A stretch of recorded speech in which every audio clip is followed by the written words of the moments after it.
Fort गोदाम में गंदम नापैद। चक्की वालों को सरकारी गंदम के गोदाम से गंदम नहीं दी जा रही, जिसकी वजह से सिटी में आटे की कीमतें आसमान को छूने लगी। आटे की कीमत 1800 रुपए मन और 45 रुपए किलो तक जा पहुंचा, जो कि गरीब व मजदूर मिस्कीन की पहुंच से बाहर हो गया है और गरीब व मिस्कीन आदमी सिर्फ आटा लेने पर ही पूरा हो गया है।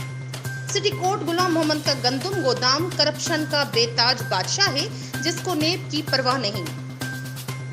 गंदम के सीजन में छोटे जमींदारों से गंदम न खरीद करके गंदम की किल्लत में इजाफा करता है और सिर्फ बाअसर और ताकतवर लोगों को बारदाना देता और गंदम खरीदता है और फिर इसको गंदम को तालके से बाहर दीगर फ्लोर मिल्स मालकान को फराहम करते हैं।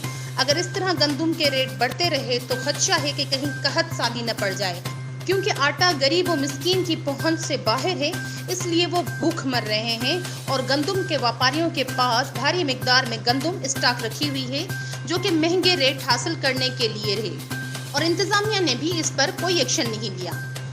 कोर्ट गुलाम मोहम्मद के रिहायशियों ने chief justice Sindh, chief justice high court, वजीर आजम इमरान खान और वफाकी और सूबाई वजीर खुराक से अपील की है कि फौरी तौर पर इस चीज का नोटिस लें और फोर्ट गोदाम पर एक्शन लें।